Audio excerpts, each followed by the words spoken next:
My family forced me out after my sister wrongly accused me of stealing her engagement ring. 3 years later, they found it in the garbage disposal. I never thought I'd share this story, but here it goes. I'm Elliot, 26. 3 years ago, my world was turned upside down because of a false accusation made by my sister Gemma, who's now 29. I grew up in a small Ohio town with my parents, John, 55, and Lisa, 53. And Gemma. We lived in a modest two-story house my parents bought after getting married. It wasn't fancy, but it was home. My dad taught high school math, and my mom worked as a nurse at the local hospital. We weren't wealthy, but my parents made sure we had everything we needed. Growing up, Gemma and I were close. We'd spend hours outside, climbing the old oak tree and inventing games. She always made the rules, while I was content to follow along.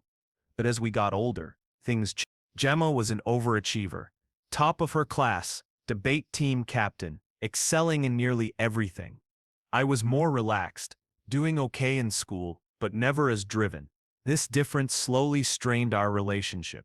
By the time she went off to college on a scholarship, we'd already grown distant. She moved to the city after graduation and landed a job at a major marketing firm. Whenever she visited, she had exciting stories about her career and city life. Meanwhile, I was still at home, working part-time at the grocery store, and trying to figure out my future. Despite our distance, I thought we were fine.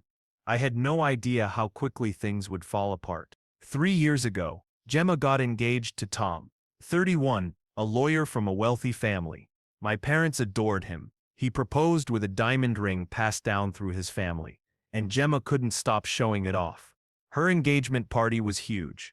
My parents invited practically the whole town. I felt out of place among Tom's wealthy city friends and stuck close to my old high school buddies. A month later, everything collapsed. One Tuesday, I was home on my day off, playing video games. Gemma had been visiting for a week to plan the wedding with Mom. I heard them return from shopping, laughing together. An hour later, Gemma screamed. I ran downstairs, only to be accused of stealing her ring. She said she'd left it on the counter after washing dishes, and now it was gone. Shocked, I denied it, but she insisted I was the only one home and had taken it. She accused me of being jealous, suggesting I'd planned to sell it for money to move out. Our parents came home in the middle of the chaos, and to my disbelief they believed her. Mom cried, asking how I could do such a thing. Dad only looked at me with disappointment. They searched my room, found nothing except a few $100s I had saved from my job. Gemma pointed to the cash, claiming I had already sold the ring. I explained it was my savings for community college classes, but no one believed me. The next few days were unbearable. They kept pressing me to confess, even threatening to involve the police. I felt trapped and alone. My friends had either moved away or didn't want to get involved. After a week of constant accusations, my parents told me to leave. They said I'd brought shame on the family and gave me 2 days to pack. Heartbroken, I gathered my belongings into a backpack and duffel bag, clothes, books, my laptop, and a few keepsakes. My best friend from high school, Ryan, who had just returned from the army, let me crash on his couch, but I knew it couldn't last. His place was small, and he was still adjusting to civilian life. Leaving the only home I'd ever known was the hardest thing I'd ever done. The worst part was knowing I was innocent. For the next 2 months, I bounced between Ryan's couch and cheap motels. I worked odd jobs, dishwashing, dog walking, even a short construction gig. Eventually, I landed steady work at a warehouse. The hours were long and tough, but the pay was reliable. I rented a room in a shared house with other workers and began rebuilding my life. Still, the pain never left. At night, I replayed everything in my head, asking how my family could turn on me so quickly. I cut off contact. My parents left voicemails and texts, begging me to come home. Gemma even showed up at the warehouse once, but I refused to see her. For 3 years, I built a new life, made friends, earned a promotion to shift supervisor, and started online business classes. It wasn't perfect, but it was mine. Even so, the anger and sadness stayed. Holidays were the hardest, reminders of the family I no longer had. Then last week I got an email from my dad. "We need to talk." He said it was about the ring. I almost ignored it, but curiosity won. When I called him, his words stunned me. The ring had been found. Gemma had accidentally dropped it into the garbage disposal while doing dishes. They only discovered it when a plumber came after the disposal made strange noises. Dad said Gemma was devastated and admitted I had been telling the truth all along. He told me they all regretted how they treated me and wanted to make amends. I hung up overwhelmed, relieved to be proven right, yet furious it had taken 3 years. I'd lost so much because of their mistrust. Now, my family wants me back.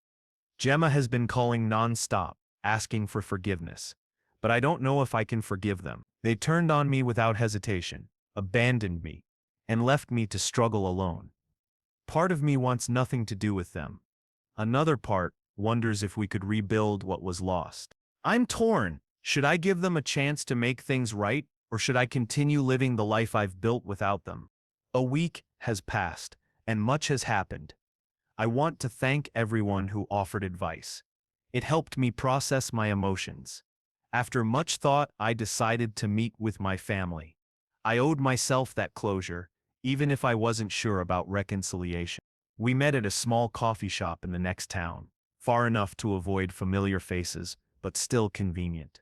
I arrived early and chose a quiet table. Seeing them after 3 years hit me hard. Mom broke into tears immediately. She looked older, with more gray in her hair. Dad appeared weary, weighed down. Gemma couldn't meet my eyes, looking smaller and less confident than the sister I remembered. We sat in silence before the apologies poured out. My parents admitted they had failed me by not trusting me. They said they regretted their decision every single day but were too ashamed to reach out sooner. Dad, usually a man of few words, spoke at length about how he replayed those days in his mind, wondering how he could have been so blind. Mom, through tears, confessed she had kept my room exactly as I left it, hoping I'd come home. She said she often woke up at night thinking she heard me return. Gemma burst into tears and said she would never forgive herself for accusing me and breaking our relationship. She told me she'd always admired me when we were kids, even though I was younger. She admitted she'd been so wrapped up in her own life and problems that she'd lost sight of what truly mattered. As we talked, childhood memories came back. I remembered Gemma defending me when I was bullied in middle school, the times we laughed, shared secrets, and supported each other through tough moments. Those memories made the betrayal hurt more, but they also reminded me of how close we used to be. I heard their apologies, but I couldn't forgive them immediately. The pain and resentment from the last 3 years were still raw. I told them I needed time to sort through everything. They accepted that and didn't press me. My mom wanted to hug me before we left, but I pulled away. I wasn't ready for that closeness. Her hurt face almost made me change my mind, but I stayed firm. I needed to protect myself emotionally. After the meeting, I went back to my apartment and thought about what I wanted. Did I want to go back to my old life? Could I ever trust them again? Was it worth trying to repair what was broken? I realized I'd changed over the past 3 years. I'd become self-reliant, tougher, and I'd built a life from scratch. I wasn't the same person they'd kicked out. I considered my job, my online classes, and the friends I'd made. I'd worked hard to get here, and I was proud of that.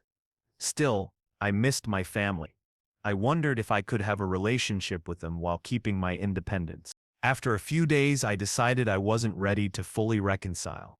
I called my parents and said I appreciated their apology, but needed more time and space to heal. I set clear boundaries. I was open to limited contact, but I wasn't coming back home or pretending nothing had happened. If we were to continue, it had to be on my terms. They were disappointed but said they understood and promised to respect my boundaries. My mother asked to call once a week. I agreed, thinking it might help rebuild trust slowly. With Gemma, I chose to maintain distance. What she did had affected me the most, and I wasn't ready to forgive her. I told her I needed more time before considering a renewed relationship. She was upset, but said she would wait. The week that followed was emotionally up and down. Sometimes I wondered if I was being too harsh or missing a chance to reunite. But then I remembered how quickly they had turned on me and concluded I was right to take things slow. Many of you suggested therapy in the comments. I followed that advice and started looking into options. I've never been to therapy before and I'm nervous, but I believe it will help. My priorities right now are work and studies. I have a big project at work, and I don't want family drama to derail me. I'm also saving to move into a better apartment on my own. Thank you for the support. It's reassuring to know people understand. I'll post updates if anything major changes. Update 2. It's been almost a month, and there are small developments. I've kept the boundaries I set. We've exchanged a few calls and texts. It's awkward but manageable. My parents have mostly respected my limits. My mother calls weekly, like we agreed. Those calls were strained at first, but are easing. We talk about neutral things like work, the weather, or my online classes. My father sends short check-in emails, little gestures, but they remind me of him clipping articles for me when I was younger. Gemma is still struggling with the distance. She sent long, emotional texts asking to make things right. I replied that I need more time. It's hard, but I'm holding firm because I'm not ready to cope with her emotions on top of my own. The major positive is therapy. I found a counselor who specializes in family trauma and we've had a few sessions. It's been hard to go through the grief, but helpful. My therapist is guiding me through anger and trust issues, and giving me tools to set healthy boundaries. In one session we realized the ring incident wasn't just one false accusation. It tapped into years of feeling like I didn't measure up to Gemma. That showed me family dynamics had been strained long before the ring. Healing means addressing those deeper issues too. An unexpected upside is growing closer to friends, especially Ryan. He's been a rock and offered to come with me to any future family meetings. This experience reminded me that family can be chosen. It's the people who support you when things go wrong. Work has been a solid distraction. I've focused on my job and got a modest promotion. I now manage inventory for my shift, which brings more responsibility and a small pay bump. It feels good to have something positive to concentrate on. I decided to stay in my current place for now. It's not extravagant, but it's mine and represents the independence I've earned. My parents offered to help me find a better place, but I declined. I want to do this on my own. I'm also thinking about further education. A state college about an hour away offers night classes in business. I'm considering applying. It would be a big step, but I think I'm ready. I'm taking things one day at a time. Some days are harder than others. I miss the easy family connection, but I cannot forget how fast they turned on me. My therapist says it's normal to have mixed feelings and encourages patience. I don't have to forgive before I'm ready. We're working on strategies for upcoming family events and holidays. Those are making me anxious. For now, my priority is recovery and building a life I'm proud of, with or without my family. I'm learning it's okay to put myself first and that setting boundaries doesn't make me a bad person. Thanks again for your support. Your messages have helped. Update 3. 6 months after the original post, a lot has changed. The biggest news, I've decided to move for a new job opportunity.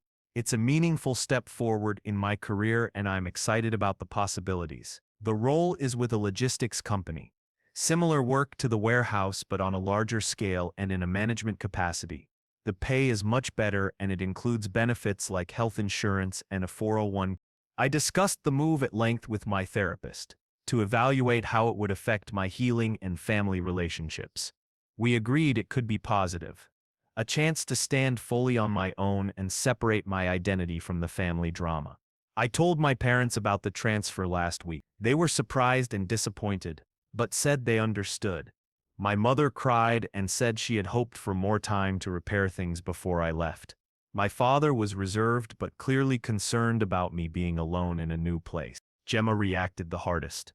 She showed up at my flat, unannounced, and begged me not to go, saying she felt like she was losing me again. It was a difficult talk, but I stayed firm. This move is something I need to do for myself.